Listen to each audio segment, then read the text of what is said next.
Boa noite, pessoal. Eu disponibilizei para vocês hoje o material de métodos de custeio, tá lá no SAA, e eu vou dar aqui para vocês um panorama geral sobre o assunto, para que vocês possam tentar fazer os exercícios propostos da unidade 2. Então, quem quiser pode pegar o material para acompanhar comigo aqui no PowerPoint. Então, os métodos de custeio são processos ou alternativas de apropriar valores à produção, seja ela em andamento ou acabada, para, em consequência, apurar o resultado de um determinado período. Então, os métodos de custeio são formas que a gente utiliza para apropriar todos os custos, à produção, seja aquela produção que está em andamento ou seja aquela produção acabada, com a finalidade de apurar o resultado. São 3 sistemas de apropriação de custos que a gente tem, que são os 3 métodos de custeio, que é o variável ou direto, o absorção e o ABC. Nessa unidade, a gente vai estudar apenas o variável, o direto, e o absorção. O ABC a gente vai estudar mais para frente, porque o ABC ele é um pouco mais complexo e, sendo uma ferramenta gerencial, ele precisa de um aprofundamento maior. Então, o absorção, que já é um método tradicional, conhecido por todos, a gente vai utilizá-lo só como uma forma de comparação com o variável, que é também uma ferramenta gerencial. O método de custeio variável direto é esse sistema em que só são alocados aos produtos os custos variáveis, ou seja, os custos fixos ficam separados e são considerados como se fossem despesas do período, indo ali diretamente para o resultado, ou seja, só vai para o estoque a parte dos custos variáveis. Os custos fixos são separados.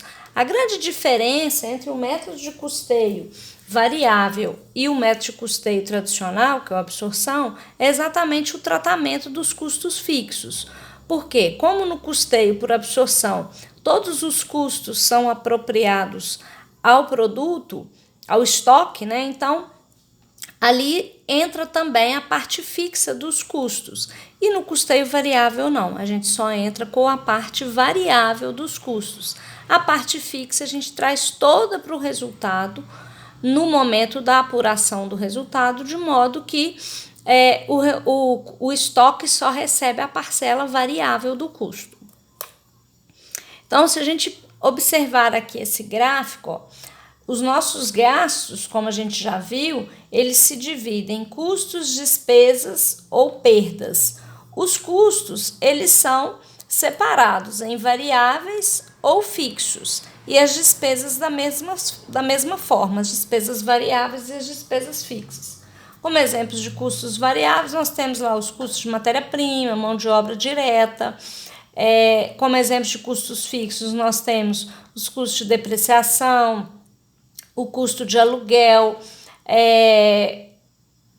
o custo de manutenção de máquinas, que são todos tratados como fixos.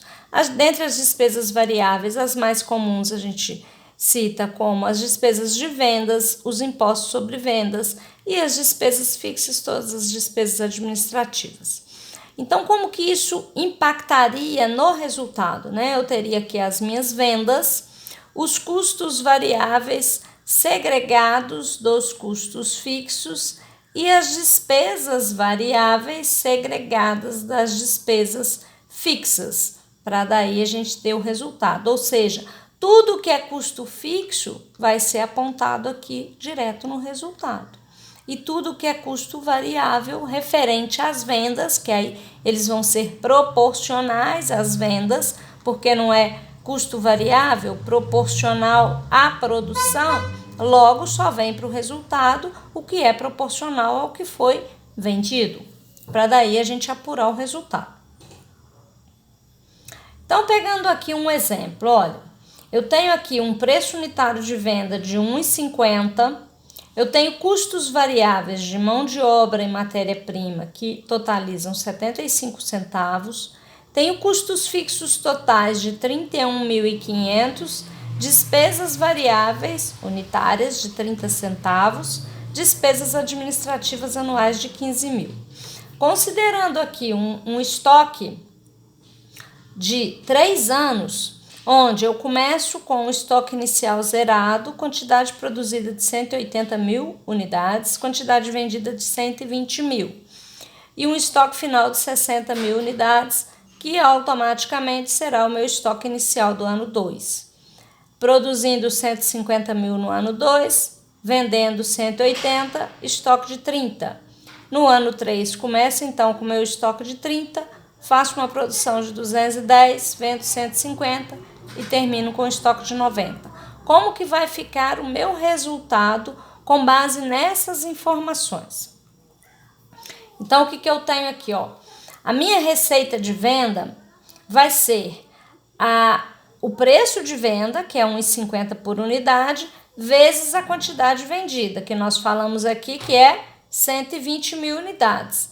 Então, 120 mil unidades a R$ 1,50 cada uma me dá uma receita de 180. Meus custos variáveis, 75 centavos por unidade.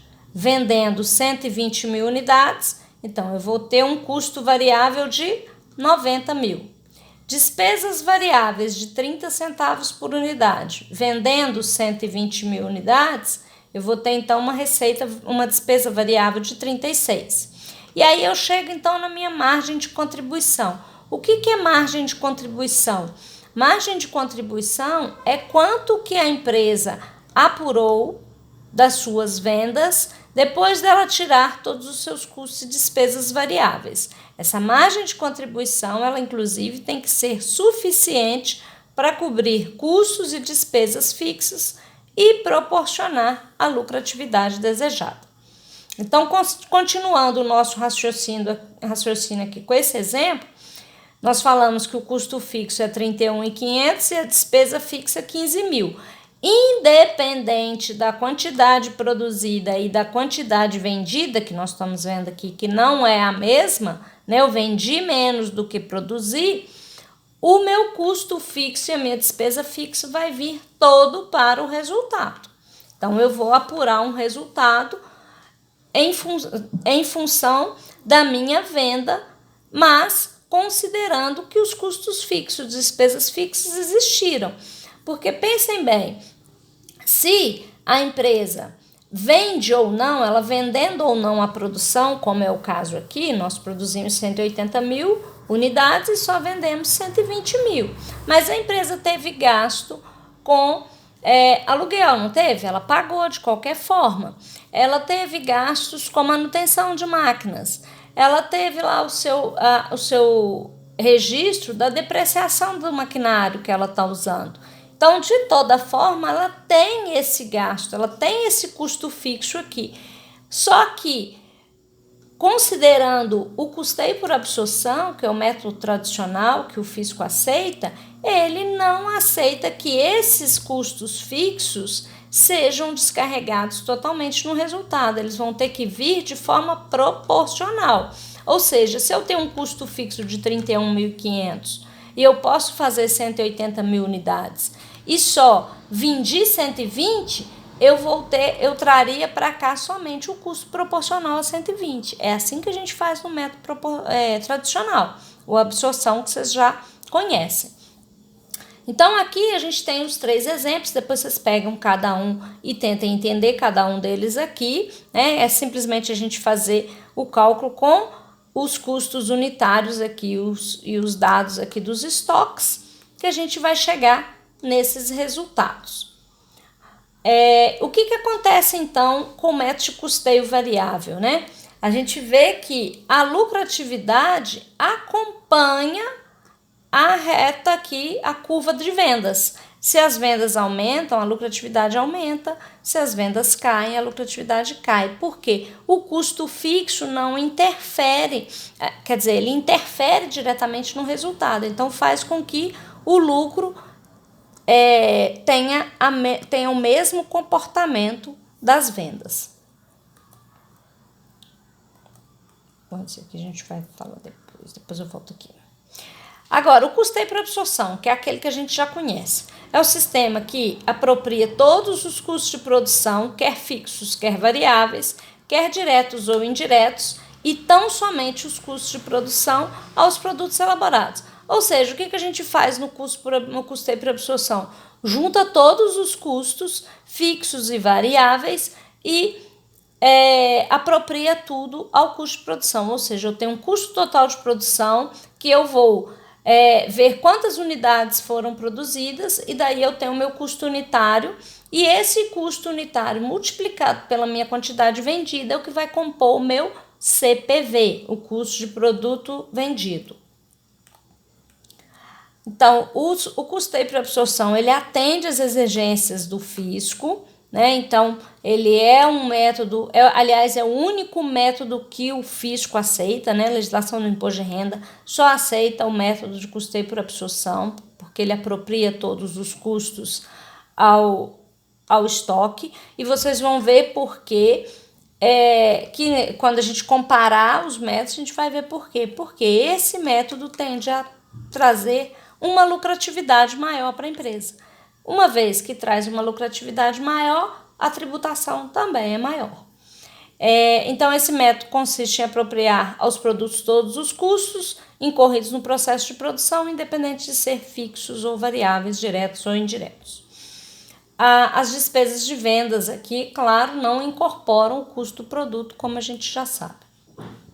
Então, como que vai ser o comportamento, né? Eu tenho aqui os meus gastos, que se dividem em custos, despesas ou perdas. Os custos podem ser diretos ou indiretos, sendo que os custos diretos a gente consegue apropriar a cada produto e os indiretos nós precisamos de fazer o quê? Um rateio. Estabelecer uma base de rateio para agregá-los a cada um dos produtos fabricados. As despesas vão todas para o resultado e as eventuais perdas também. Então, o tratamento dos custos aqui nesse método é diferente. Eu separo o que é direto, o que é indireto, o que é direto já vai direto para o produto, o que é indireto a gente rateia, de modo que também vai para os produtos. A única coisa que a gente tem que fazer é a questão do rateio. Então, pegando aquele mesmo exemplo que nós usamos lá com o custeio variável, né? Mesmo preço de venda, mesmo custo variável, mesmo custo fixo, mesma despesa fixa, mesma despesa variável, mesmo estoque. Então, o que eu tenho que fazer aqui? A nossa receita, da mesma forma que nós vimos lá, é 1,50 por unidade vezes 120 mil unidades, ok? Aí, o que eu tenho aqui? Dentro desse meu CPV, eu tenho a parte do custo variável e a parte do custo fixo. A parte do custo variável, nós pegamos lá o custo variável, que é 75, e multipliquei por 120 mil unidades, que é a quantidade vendida. A parte do custo fixo, o que eu fiz? Eu peguei os 31.500, dividi pela quantidade produzida e multipliquei pela quantidade vendida. E para onde foi essa diferença do custo fixo? Porque se eu pegar aqui meu custo fixo 31.500, dividir por 180 e multiplicar por 120, eu tenho uma diferença. A diferença vai para onde? A diferença vem aqui para o estoque. E automaticamente a minha lucratividade muda em função do outro método. No outro método, se vocês observarem lá, eu tenho um lucro líquido de 7.500. A diferença está exatamente aqui no estoque. Vou voltar lá no outro método só para vocês compararem esses resultados. Aqui, ó. Eu tenho um lucro aqui de 7.500 e meu estoque é 45. Então, eu tenho um lucro de 7.500 e um estoque de 45 no método variável. Lá no absorção,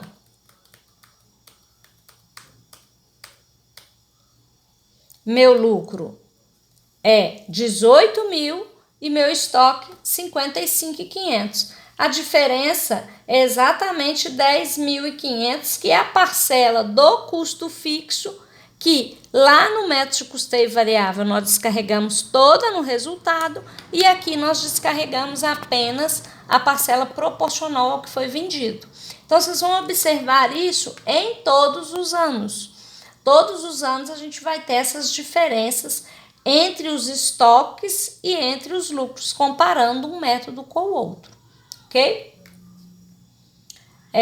E aí, o que a gente observa aqui nesse método de custeio é que o resultado não acompanha a curva de venda. Por quê? Eu estou descarregando no resultado somente o custo fixo proporcional àquelas unidades que foram vendidas. Então, o lucro tende a ficar instável. Ele não vai mudar, ele não vai acompanhar a curva de vendas. O custeio para absorção, como a gente já conhece, ele tem aí uma melhor valoração dos estoques, uma vez que absorve custos fixos e variáveis, e isso não é uma vantagem porque os estoques ficam inflados. Se a gente não vende essa mercadoria, ela vai ficar ali no estoque, o resultado vai aparecer com uma lucratividade um pouco fictícia, uma vez que você teve o custo fixo, mas não descarregou no resultado. E todos nós sabemos que investimento em estoque não é bom para a empresa, porque é caro. Todos os custos são aplicados a todos os produtos, sendo apropriados ao resultado quando da venda dos respectivos produtos.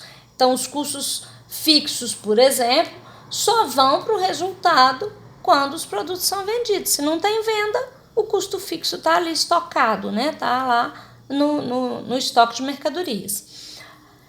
Para o usuário externo, sugere a divisão da empresa em duas partes, a fábrica e a atividade comercial, uma vez que ele separa a parte da despesa administrativa, trata ela normalmente, mas o custo fixo não, ele é segregado, fica uma parte no estoque.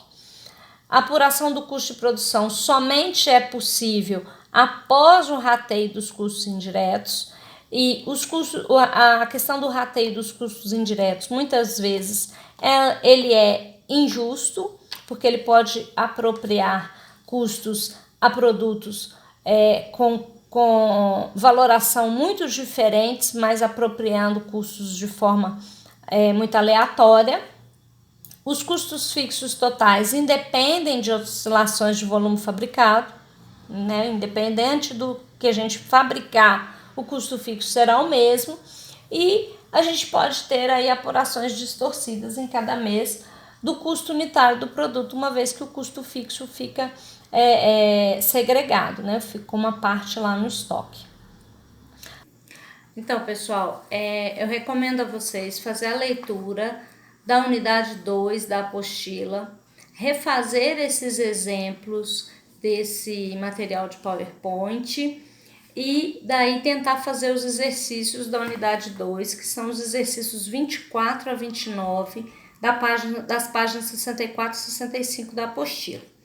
E tendo alguma dúvida, por favor, me reportem, que se for preciso, a gente marca uma aula online para terça-feira que vem, ok? Um abraço, boa sorte, bons estudos!